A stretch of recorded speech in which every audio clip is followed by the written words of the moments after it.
स्वस्विनावधीतमस्तु मा विद्विषावहै। ओम शांति शांति शांति। शंकरं शंकराचार्यं केशवं बादरायणं सूत्रभाष्य कृतौ वन्दे भगवन्तौ पुनः पुनः। ईश्वरो गुरुरात्मेति मूर्तिभेद विभागिने व्योमवद्व्याप्तदेहाय दक्षिणामूर्तये नमः। ओम शांति शांति शांति। दोनों विचार कर रहे थे। दो अर्जुन ने भगवान से कहा कि मेरे रथ को दोनों सेनाओं के बीच में ले चलो। तो क्यों दोनों सेनाओं के बीच में? कि कैर्मया सह योद्धव्यम अस्मिन् रण समुद्र में। मैं ये जानना चाहता हूँ कि इस युद्ध क्षेत्र में कौन कौन मेरे सामने है। अर्थात अध्यात्म पक्ष में अगर देखें तो कौन सी वृत्तियां हमारी सहयोगी हैं और कौन सी वृत्तियां हमारे लक्ष्य में बाधक हैं। तो उनको जानने के लिए स्वयं को इन दोनों सेनाओं के बीच में हमको खड़ा करना पड़ेगा। और ये दोनों सेनाएं कौरव और पांडव कह लें या हमारी दो प्रकार की इंद्रिय वृत्तियां, एक तरफ 11 इंद्रियां और दूसरी तरफ 5 ज्ञानेंद्रियां, या सात्विक और राजसी तामसी जीवन की वृत्तियां कहें या दैवी और आसुरी वृत्तियां कह लें। तो इनमें से कौन कौन मेरे साथ युद्ध करना चाहता है, अर्थात मेरे रास्ते में रुकावट कौन सी वृत्तियां हैं और कौन सी वृत्तियां मेरी सहयोगी हैं। अर्जुन कहता है मैं इनको देखना चाहता हूँ। और उसके साथ साथ कहता है मैं इस बात को जानता हूँ कि वे युद्ध किससे करना है। धार्त राष्ट्रस्य दुर्बुद्धे युद्धे प्रिय चिकीर्षव।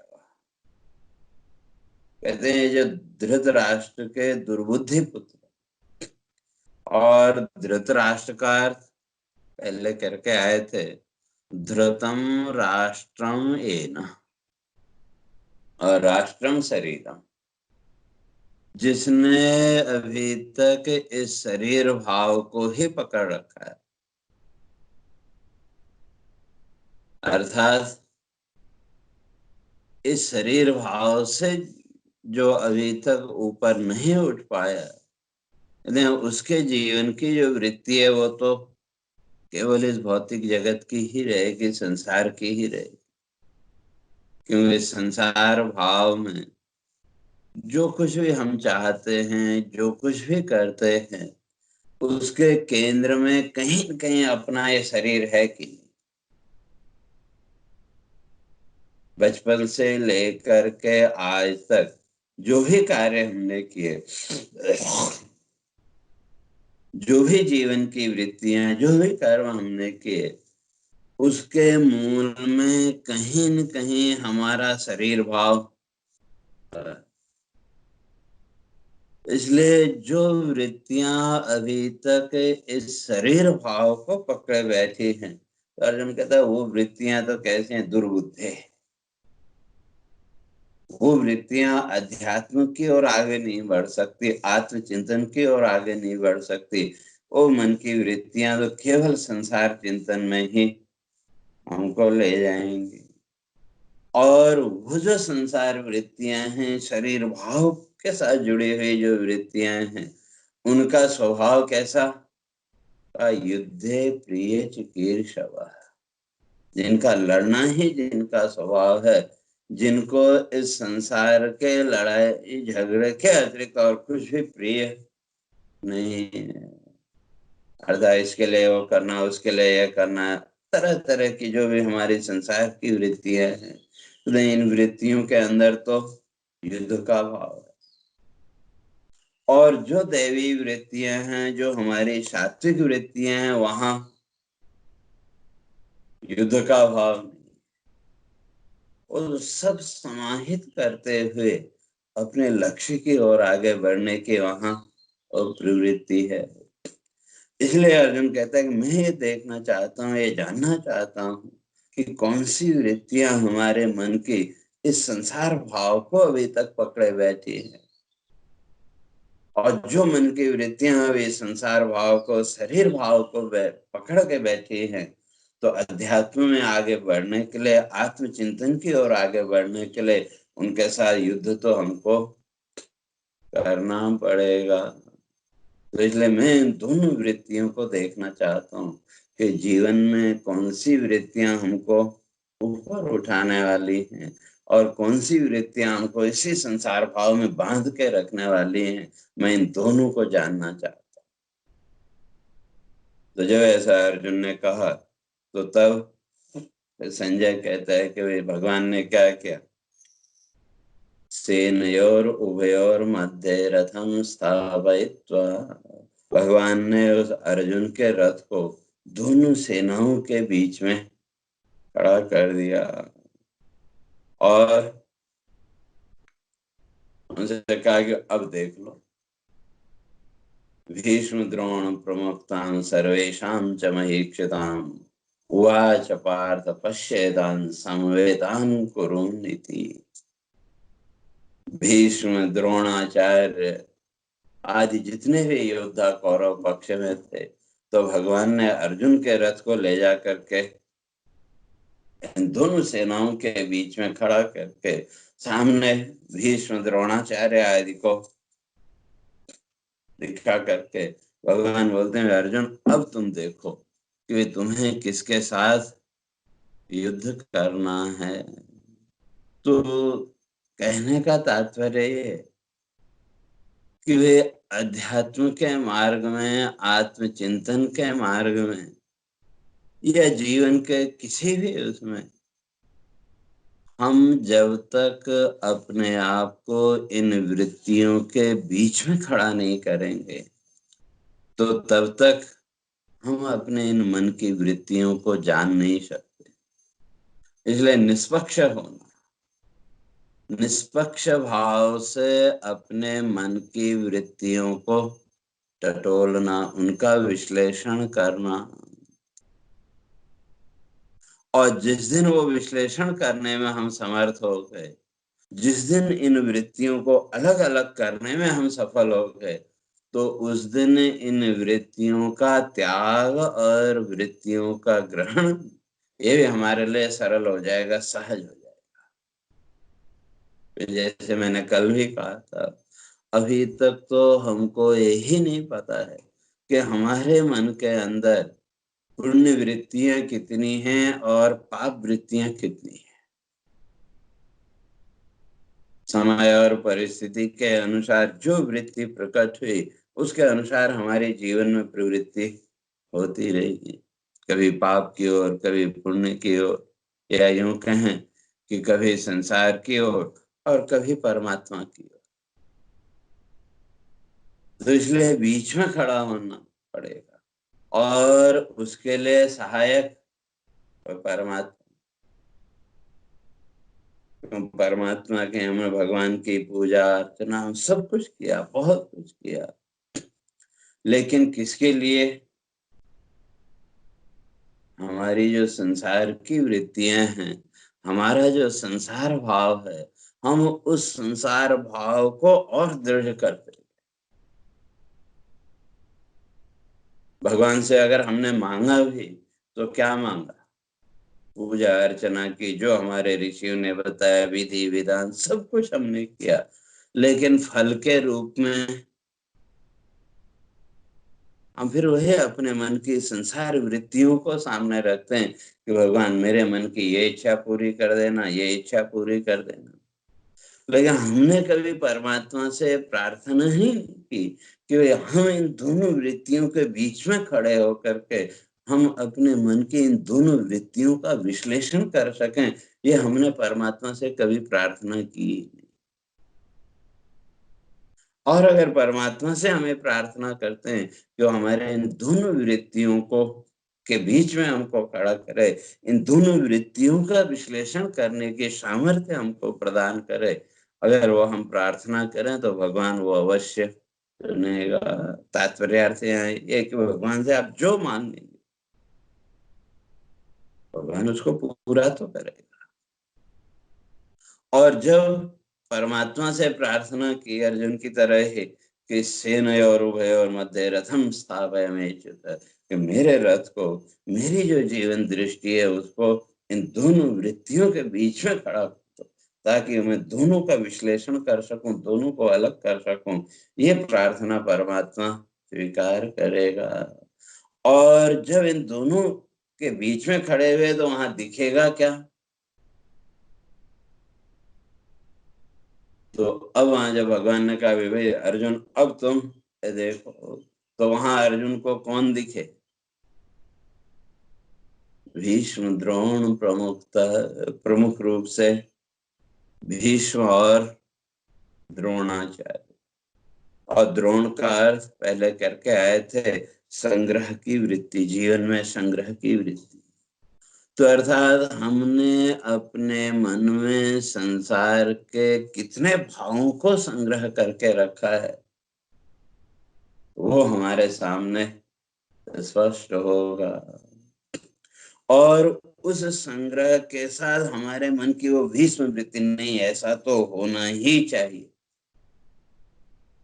संसार के व्यवहार में हम वही देखते हैं कि जो कुछ भी हमने किया, जो कुछ भी हमारे मन में भाव उठा, हम सोचते नहीं बस ऐसा होना चाहिए। तो ये वृत्तियां वहां सामने आएंगी। युद्ध के लिए जो जुटी हुई वृत्ति है, तो वही कहते हैं कि वहां जो तत्र पश्य स्थितान पार्थ पितॄन अथ पितामहान् आचार्यान् मातुलान् भ्रातॄन् पुत्रान् पौत्रान् सखींस्तथा श्वशुरान् सुहृदश्चैव सेनयोर उभयोरपि। तो अब दोनों सेनाओं में उसने देखा। तो दोनों सेनाओं में कौन है? कहते पितृन अथ पितामहान, और जो भी नाते रिश्तेदार चाचा ताऊ भाई बहन उन्हीं सबको देखा, सभी संबंधियों को देखा। तो कहने का अर्थ ये कि इस संसार भाव को लेकर के हमने जो भी जीवन की कल्पनाएं की,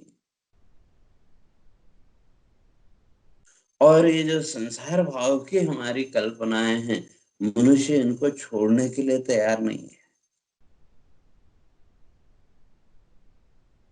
हम ईश्वर की उपासना, आत्मचिंतन आदि वो भी करते हैं, जो भी शास्त्रों ने बताया या हमारे बुजुर्गों ने जो भी प्रक्रिया हमको बताई, उस प्रक्रिया के अनुसार हमने थोड़ा बहुत जीवन में आत्मचिंतन, शास्त्र चिंतन भी किया।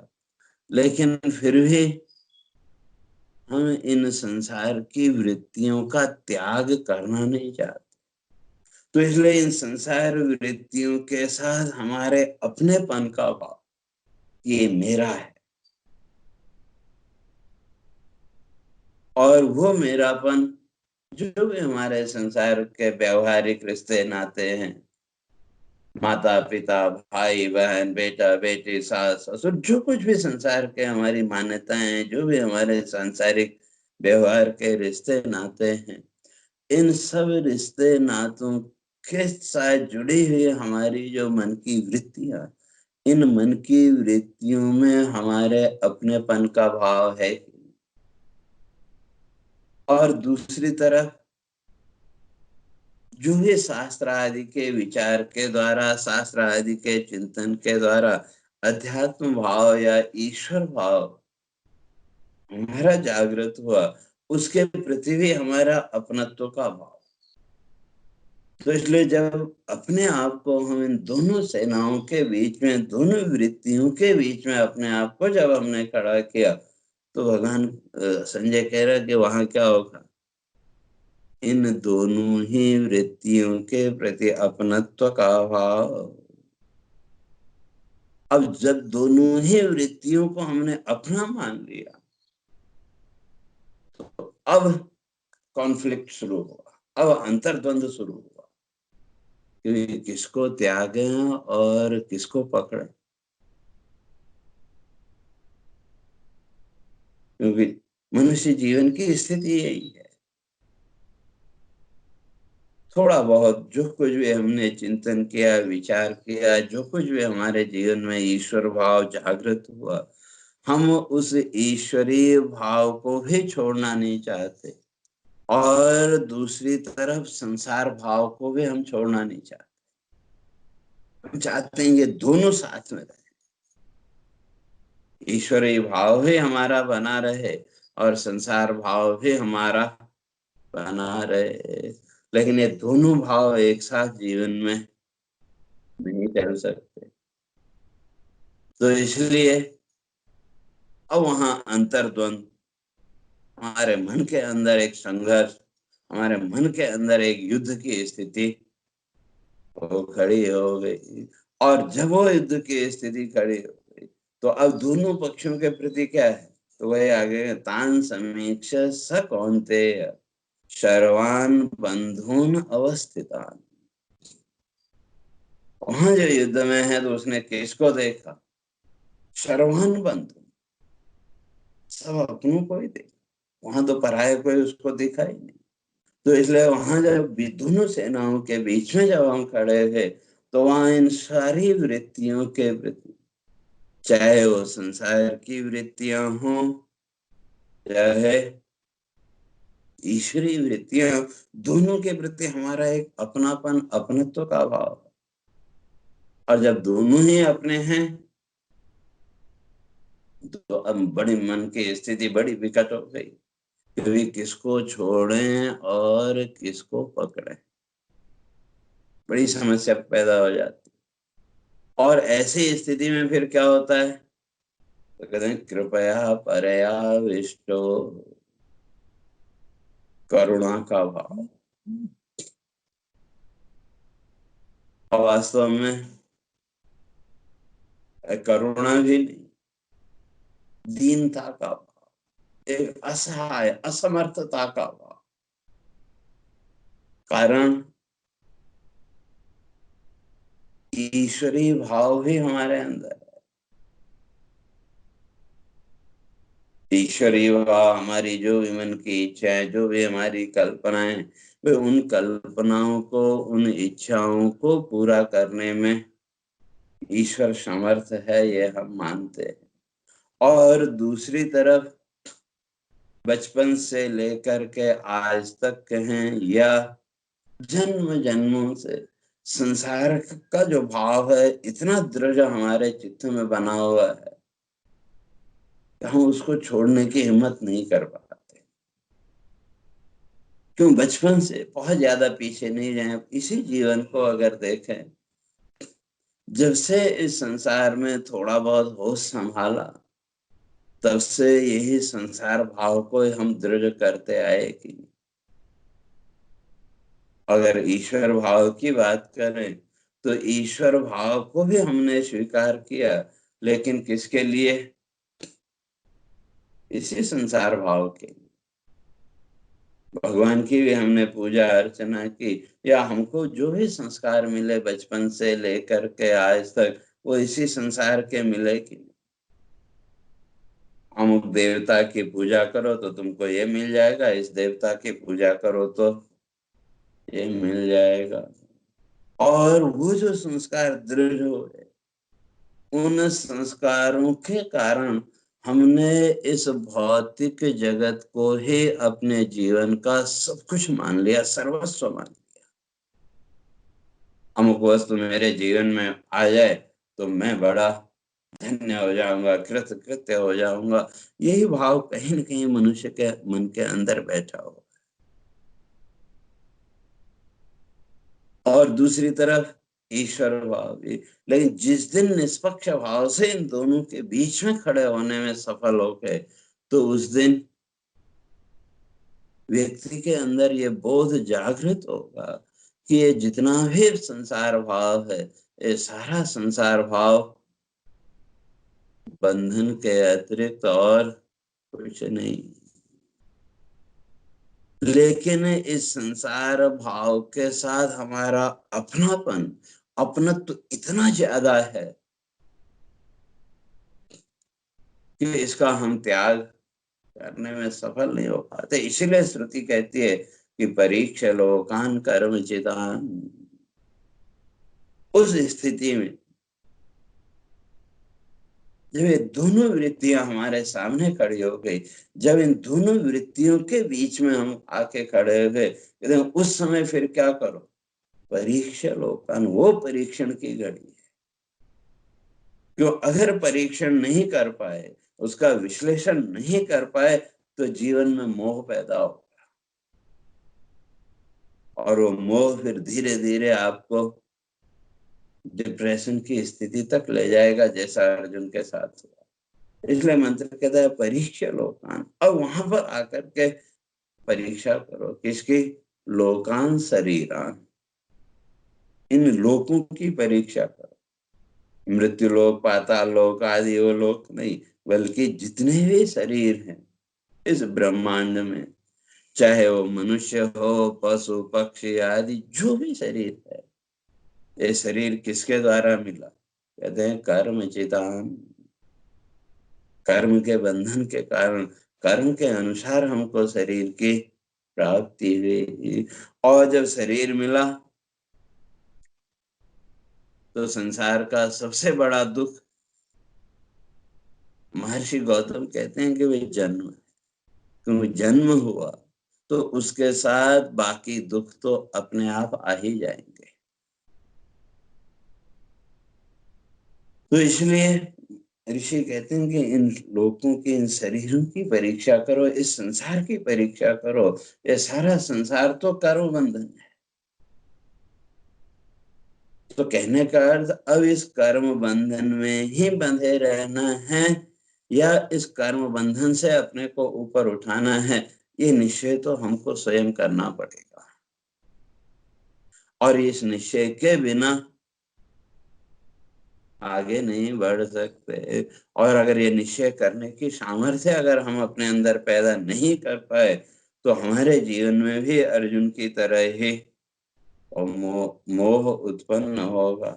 तो इसलिए कहते हैं कि जब अर्जुन ने देखा दोनों तरफ दोनों सेनाएं हैं, और उन दोनों सेनाओं में सब अपने स्वबांधव, अपने ही, तो तब कृपया पर्याविष्ट, वो जो अर्जुन है उसके अंदर एक दीनता का भाव, और उस दीनता के भाव ने क्या किया? विषेदंतम, उसके अंदर विषाद के भाव को, दुख के भाव को पैदा किया। अब बड़ी समस्या हो गई, जैसे मैंने पहले भी कहा, क्योंकि हम संसार की वृत्तियों का त्याग भी नहीं करना चाहते, और दूसरी तरफ जो आत्मवृत्ति है, जो ईश्वर वृत्ति है, उसका भी हम त्याग करना नहीं चाहते। लेकिन अब इस युद्ध क्षेत्र में तो भाई एक को पकड़ना पड़ेगा, एक का त्याग करना पड़ेगा। अर्जुन भी है, तो अब युद्ध करने के लिए उसको सामने जो योद्धा खड़े हैं कौरव पक्ष में, तो उनके साथ युद्ध तो करना पड़ेगा। लेकिन युद्ध करने की स्थिति अब नहीं रही। क्यों? कारण, क्योंकि हमारी जो भी संसार की वृत्तियां हैं, जो भी हमारी संसार की इच्छाएं हैं, भले ही वो हमारी पूरी नहीं हुई हो, लेकिन एक आशा का काल्पनिक बंधन तो हमारे साथ बंधा हुआ है। क्यों? अर्जुन इस बात को जानता है कि भाई जब युद्ध होगा, तो युद्ध में तो भाई मारे जाएंगे, योद्धा स्वाभाविक है। और हम भी जब जीवन में, अपने जीवन में जब युद्ध करेंगे तो वहां इन संसार की वृत्तियों को, संसार भाव को मारना तो पड़ेगा। और जब योद्धा सामने जो खड़े हैं, जिनको हमने अपना मान रखा है, अगर वो ही मारे गए तो जिसके प्रति हमारे अंदर एक अपनत्व का भाव है, जिसको हम अपना मान के चल रहे हैं, ठीक है, आज तक उससे हमको कोई सुख नहीं मिला, लेकिन जब तक वो व्यक्ति जीवित है तब तक उसके साथ सुख की आशा जुड़ी है कि नहीं? तब तक सुख की आशा उसके साथ जुड़ी हुई है। और जब सामने व्यक्ति ही नहीं रहा तो फिर वो आशा भी, वो भी समाप्त हो जाएगी। तो इसलिए जो अर्जुन है तो उसके अंदर भी, और यही वृत्ति हम सबके अंदर भी प्रकट होती है कि जैसे ही वो आशा समाप्त हुई, या वो जो जीवन की हमने कल्पनाएं की थी, चाहे वो व्यक्ति हो या हमारी मन की जो कामनाएं, उन इच्छाओं को लेकर के जो जीवन की हमारी कल्पनाएं, ऐसा हो जाएगा तो हम ऐसा करेंगे, ऐसा हो जाएगा तो हम बड़े सुखी हो जाएंगे, लेकिन जब युद्ध होगा, जब इन कल्पनाओं को ही हम नष्ट कर देंगे तो हमारी वो आशा भी नष्ट हो जाएगी। और पूरे जीवन को अगर हम देखें तो जो भी हमने कल्पनाएं की, जो भी हमने इस भौतिक जगत का चिंतन किया, उसके साथ एक आशा की हल्की सी किरण हमारे साथ जुड़ी हुई है, हमने उसको जोड़ के रखा है। चलो आज नहीं तो कल। तो वही स्थिति अर्जुन के सामने भी। ठीक है, जो कौरव पक्ष में योद्धा है, चाहे वो दुर्योधन, भीष्म, जो भी है, ठीक है, आज तक उनसे कोई सुख नहीं मिला, शत्रुता का भाव ही मिला, दुख ही मिला, लेकिन जब तक ये जीवित हैं तब तक एक सुख की आशा तो है। और जब युद्ध होगा, जब योद्धा मारे जाएंगे, तो वो जो जीवन को लेकर के हमने कल्पना की थी, उस कल्पना का आधार ही जब नष्ट हो जाएगा तो फिर हम क्या करें? और सामान्य व्यक्ति के जीवन की स्थिति भी वही है। अध्यात्म के बारे में, ईश्वरीय चिंतन के बारे में हम जानते हैं, शास्त्रों से भी हमने सुना, अपने बुजुर्गों से, ऋषि महर्षियों से, संतों से हमने सुना, बात कहीं न कहीं हमारे अंदर दृढ़ भी हुई, लेकिन संसार भाव इतना प्रबल है, इतना दृढ़ है कि हमको लगता है कि अगर कहीं ये संसार भाव छूट गया, संसार की वृत्तियां कहीं मन से निवृत्त हो गई, निकल गई, तो हमारा क्या होगा? क्यों हमने संसार भाव के अतिरिक्त जीवन की और कोई कल्पना की ही नहीं। या यूं कहें, जीवन को लेकर के जो भी हमारा चिंतन है वो इस संसार भाव से आगे बढ़ा ही नहीं। ये मिल जाए तो ऐसा कर लेंगे, वो मिल जाए तो ऐसा हो जाएगा, ये प्राप्त हो जाए, ये हो जाए तो हम बड़े सुखी हो जाएंगे, हम कृत कृत्य हो जाएंगे, धन्य हो जाएंगे। तो एक सामान्य दृष्टि से अगर हम देखें, इस संसार भाव के अतिरिक्त हमारे पास और जीवन दृष्टि है ही नहीं। और वही अर्जुन की भी स्थिति है। वहां भी उसके लिए जो जीवन है वो वही अपनापन, जिसको हमने अपना कहा, उसके अतिरिक्त जीवन की अर्जुन के पास भी अभी कल्पना नहीं है। या हम अपने ही जीवन को अगर देखें, हम अपने ही जीवन का अगर विश्लेषण करें, हमारे लिए जीवन का अर्थ क्या है? मैं और मेरा। जिसको भी हमने अपना कहा, मेरा कहा और मैं, इन दोनों के अतिरिक्त हमारे पास जीवन की कोई कल्पना है क्या? और जब तक हमने अपनी वृत्ति को मैं मेरा तक सीमित करके रखा है, तो तब तक ये विषम परिस्थिति जीवन में आएगी, संघर्ष की स्थिति जीवन में आएगी। और वो जिस दिन संघर्ष की स्थिति जीवन में आएगी, तो वो हमारे मन के अंदर उस विषाद को, उस दुख के भाव को प्रकट करेगी। और वो विषाद का भाव, वो दुख का भाव क्या करेगा? हमारी सारी सामर्थ्य, हमारी सारी शक्ति को कुंठित कर देगा। तो अर्जुन भी वही अब अपनी स्थिति कहता है कि जब उसने देखा युद्ध भाव सबको देखा, तो उसके अंदर वही विषाद का भाव और प्रकट हुआ। तब वो कहता है दृष्ट्वेमं स्वजनम कृष्ण युत्सुम समुपस्थितम। अब देखो यहाँ बड़ी एक मार्मिक बात है कि अभी कुछ देर पहले अर्जुन कह रहा था धार्तराष्ट्रस्य दुर्बुद्धे। जो कौरव पक्ष है, उस कौरव पक्ष के लिए अर्जुन ने क्या संबोधन किया कि धार्तराष्ट्रस्य दुर्बुद्धे, धृतराष्ट्र के ये दुर्बुद्धि पुत्र, या जो भी कौरव पक्ष में ये होता है, सबके लिए वो संबोधन वो कहता है ये दुर्बुद्धि है, दुष्ट बुद्धि है। लेकिन उन्हीं को अब क्या कहता है? दृष्ट्वा इमं स्वजनम। तो जो अभी तक दुर्बुद्धि थे उसकी दृष्टि में, वही अब क्या हो गए? स्वजन अपने हो गए। क्यों? क्यों? जैसे वो सामने योद्धाओं को देखा, उनके प्रति जो अपनत्व का भाव था, जो भी वो कल्पनाएं थी, वो कल्पनाएं जब प्रकट हुई, तो उनके प्रति अपनेपन का भाव आ गया। और जैसे ही वो अपनत्व का भाव, मैं मेरा का भाव जागृत हुआ, तो अर्जुन को वो अब क्या दिखने लगे? स्वजनम, ये तो अपनी।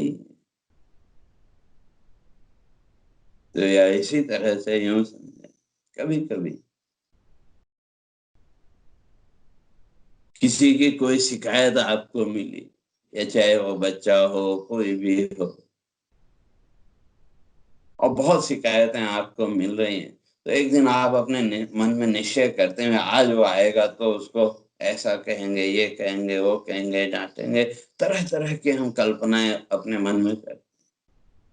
लेकिन जैसे ही वो व्यक्ति सामने आया, उस व्यक्ति के सामने आते ही उस व्यक्ति को लेकर के जो भी हमने जीवन की कल्पनाएं की थी, वो सारी कल्पनाएं जैसे हमारी प्रकट हुई, तो आपके अंदर का वो जो निश्चय, वो निश्चय डगमगाने लगा कि आप अपने उस निश्चय पर फिर वहां दृढ़ रह पाते हैं क्या? नहीं रह पाते।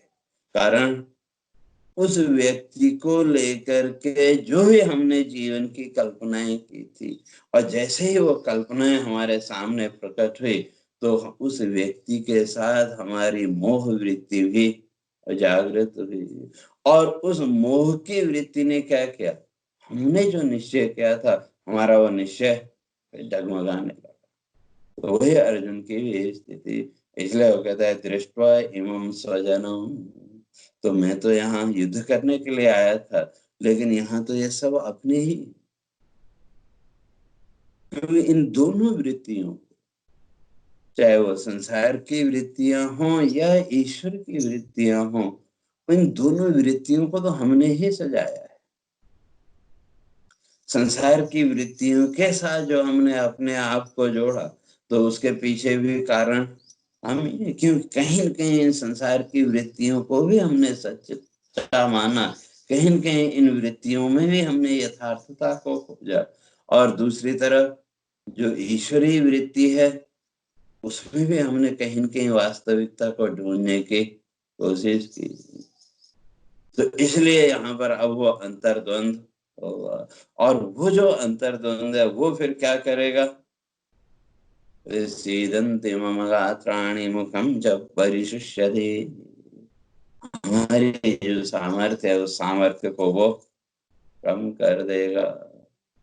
और वही अर्जुन आगे कहता है कि वे मेरे जो शरीर का जो अंग है, वो सब कंपाएगा। अब मैं उस अपनी सामर्थ्य का उपयोग नहीं कर सकता। और उस कल्पना को लेकर के मुखम च परिशुष्यते, मेरा जो मुख है वो भी सूख रहा है।